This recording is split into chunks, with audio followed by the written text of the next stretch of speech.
So there was a question about what are we using in place of anxiety meds?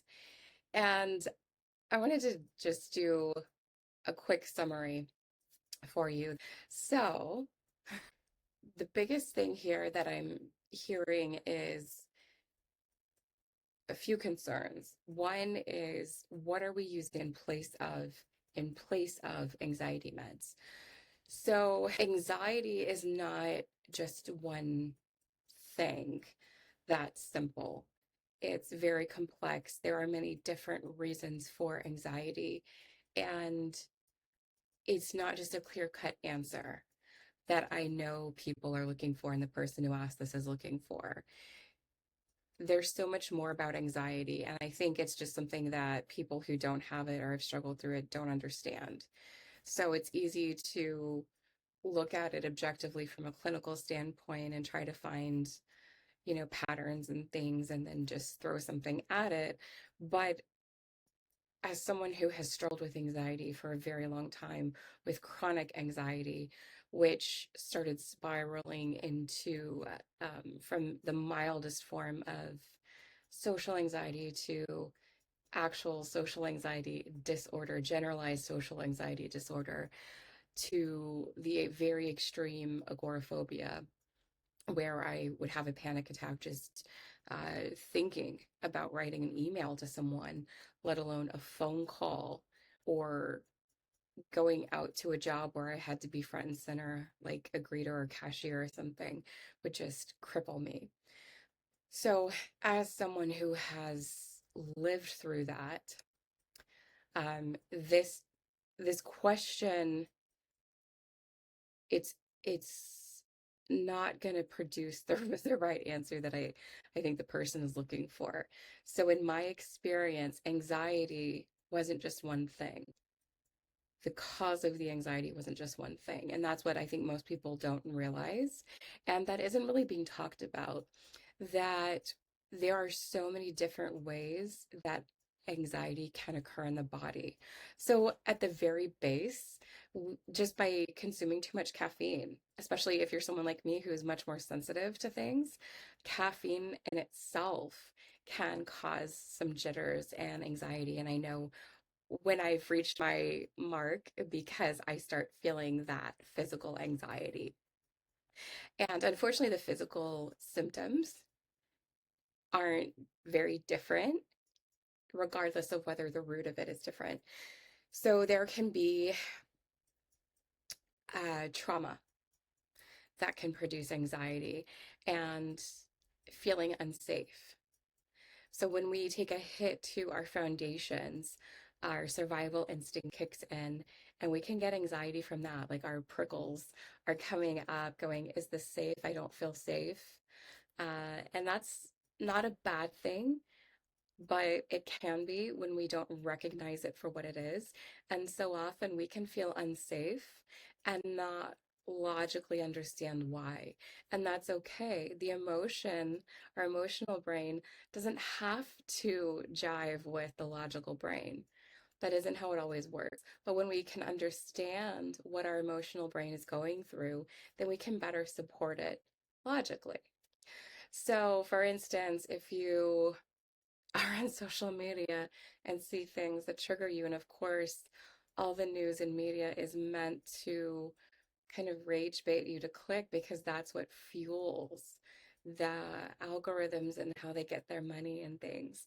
And we have content creators who unfortunately aren't really doing things ethically, not all of them, but some, and are just feeding along with that. So there can be things that are deliberately kind of antagonistic, and we can feel anxiety from that, and then that can spiral to fears of what if and things like that. So we have to look at what actually is the source of the anxiety. Where is this coming from, as best as we can? So that actually, I would put that question back. What is the source of it? And just like for me, it was all of these different things together. So there's physical, physiological, like you can be mineral deficient, especially B vitamins, particularly. Can the lack of it can produce some anxiety and type of depression too. And parasites can cause anxiety, and a lot of people, I'm sure, have more parasites than they realize and can be causing a host of problems, no pun intended. And then there are the unresolved things like childhood trauma or traumatic situations, even almost getting into a car wreck, but not actually getting in a car wreck. You don't realize how much you carry around with you. And if someone is mean or bullying you, there's that. And we can, of course, logically process that in our heads as well. That wasn't a big deal. But our bodies feel threatened. And if we don't work consciously at it to come out of that threatened state, then the residual anxiety can grow and it'll keep looping back, trying to resolve the issue. So there's also spiritual that, of course, a lot of people don't talk about because a lot of it isn't tangible and people are afraid of that. I'm not afraid of that. That was a huge aspect for me too. One of the gifts that is talked about in the Bible is the gift of discernment of spirits. And there are good and bad spirits out there. And like you can walk through in a room and know when someone has been talking about you. And the whole atmosphere can change. So it's just taking that up a little bit further too and going, I feel something isn't quite right, but I don't know what it is. So there's that layer as well. And a big part from what I've learned in my own experience, how I worked myself through it, because I was diagnosed from like 13 on up with all of these things, and the crux of my spiral downward into a deep anxiety when I was 19. And that was when the agoraphobia just hit the hardest for a couple years. And then I would also have different anxiety symptoms coming back. So one of the things that I found was the best way to kind of help offset that is to start with what I can control, what is more tangible, and that was the physiological. So I started working on my nutrition, my vitamins, and also trying to do parasite cleanses. And working on the physiological actually helped remove a lot of those anxiety issues. So part of that, I would say, is to start paying attention to when these anxiety attacks come on, when you're feeling it the most, and start to see if there's any pattern or correlation to what you're doing, not doing, what you're putting in your body or not. So caffeine, a lot of people are more sensitive to that than they realize or want to admit. And and then we go into the emotional. And there's a lot of stuff that people are carrying. I think it's difficult to live in today's society that the media and everything is trying to be so polarizing in the worst of ways. And, uh, it can be very challenging if you're going into it blindly thinking you're going to get a breath of fresh air, and that rarely ever happens on social media. So there's those things to look into. How toxic is the environment around you? What's your family, your household like? Your closest relationships? Are they anxiety producing? Do you feel totally safe with them or not? And if there's a history of childhood trauma, especially, that can keep cropping up, especially if it's long term, there's CPTSD. I would look at that because you can have triggers that plunge you into feeling unsafe and you don't even consciously realize or understanding that. So then we have the spiritual component, and that will go randomly. That's not a consistent thing.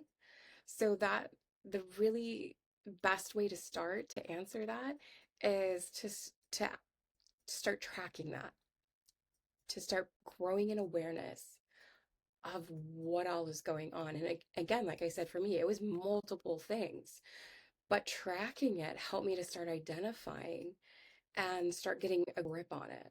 So I can better understand what actually is going on when an anxiety bout happens. So it's not like I don't still have anxiety, but it's now I understand it's not something to be scared of. It's my body trying to tell me something. I don't have to be afraid of it. I don't have to look at it like this terrible disease. I don't have to let it control my life either. And this is from someone who has had extreme panic attacks, and I've used some tools in the middle of it to help calm me down so I could get back to functioning and being with my family. So that's a whole big training that would go along with it because it's years, decades really of all of these things.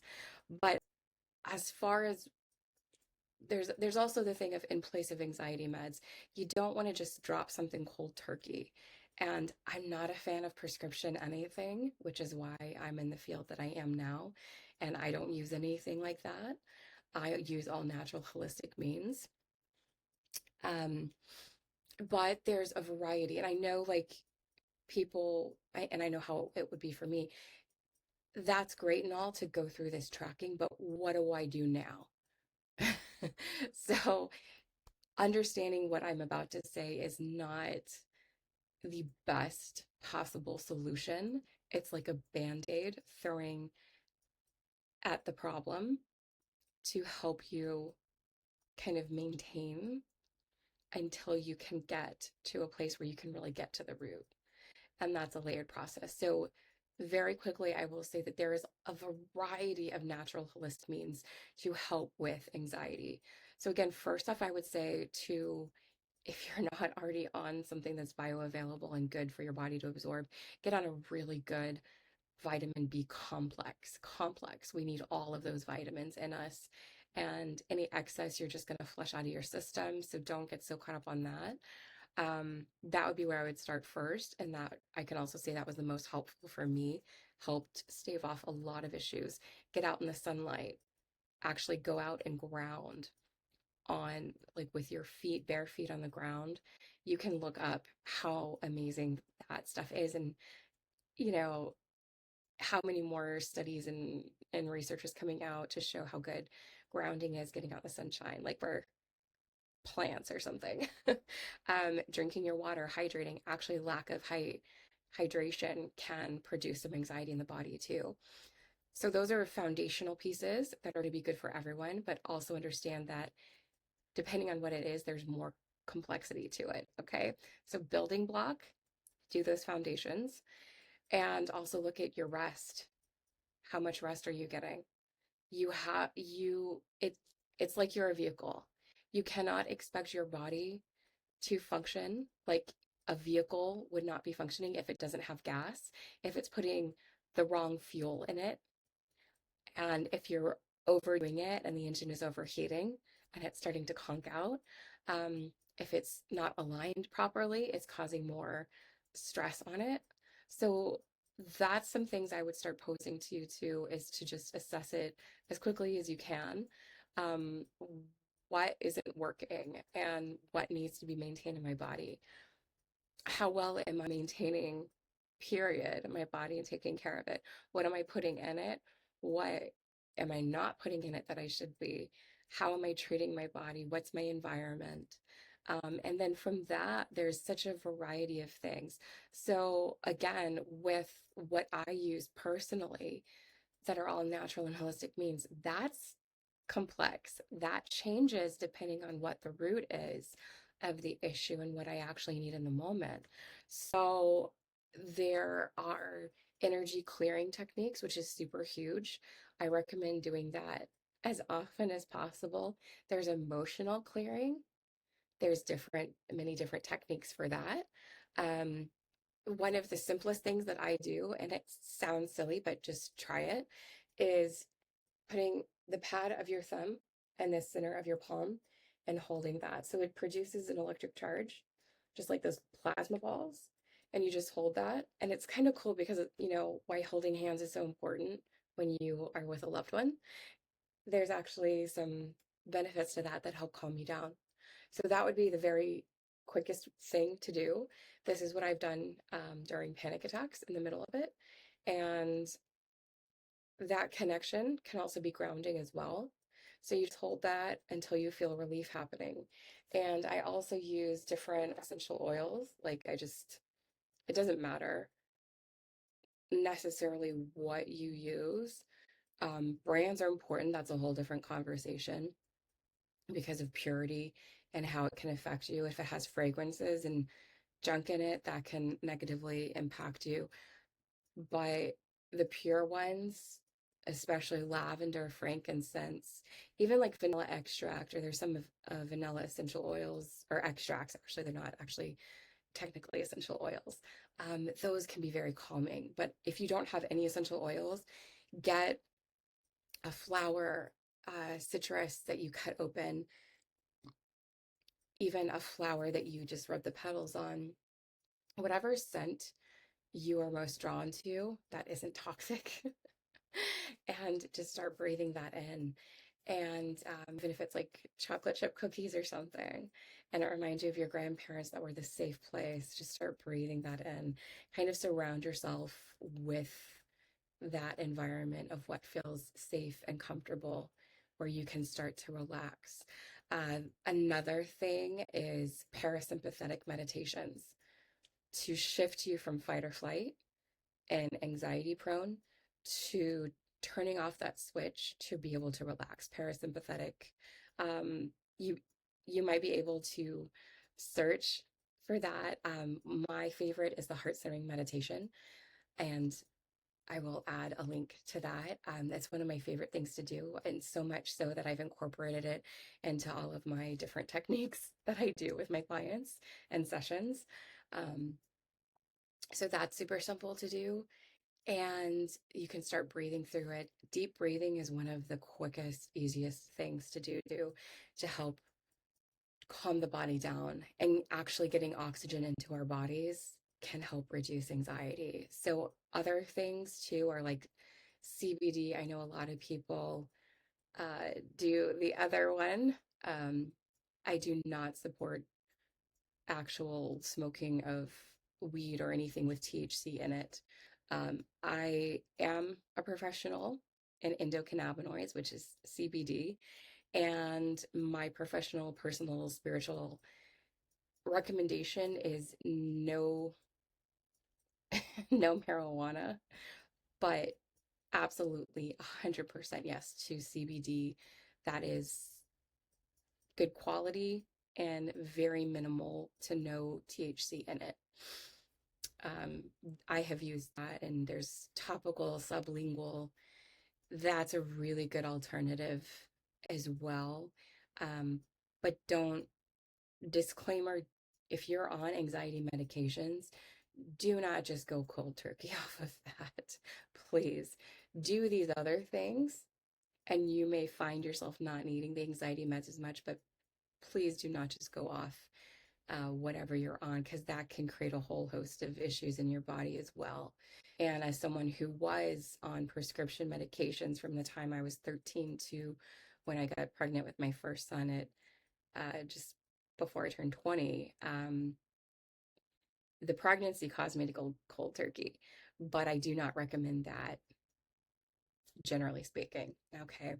So I know there's a lot in there, but I hope you gain a better understanding of not just that what can happen is that when people give blanketed answers, generalized answers, and it doesn't work, it can feel so discouraging. I experienced that. But understanding, taking a little bit more time to understand more of what actually it is and all that can be done can actually be empowering. So you don't feel so discouraged. So I hope at least you're looking at it and going, okay, I don't need to judge myself. This isn't a terrible thing. It just is a natural part of life. It's my body talking to me and trying to let me know something is off, and that's okay. And now I can just figure out what the actual problems are. And now I have some tools that I can start playing around with and seeing what works best for me. So that's what I would give you too, is it's not a one size fits all. It's going to have to be customized to you and your specific needs. So anyone who's giving you this one blanketed answer, I would not necessarily take them seriously or follow that advice. That's not going to be very beneficial in the long run. And you don't need to get discouraged. You keep playing around with it. And I know you're wanting answers very quickly. And for me, I know the severity of it. I just need something fast. So go back to those foundations: sunlight, ground, get on the bare feet, go for a walk, fresh air, do something you enjoy. Um, Also, just kind of hacking your brain, getting off of that loop, go distract yourself with something good and positive. There are so many natural, holistic things that you can do while you're starting to track the patterns, correlations, and trying to figure out and get to the root of it. If you would like support, reach out to a professional, i.e., hi, how are you? Someone who's been there and walked through it. Um, but you're not alone. You're not a freak. There's nothing wrong with you. It's just you've been taught to ignore your body for so long. And that's all it is, your body trying to get your attention. Need something. So that's all. And you've got this.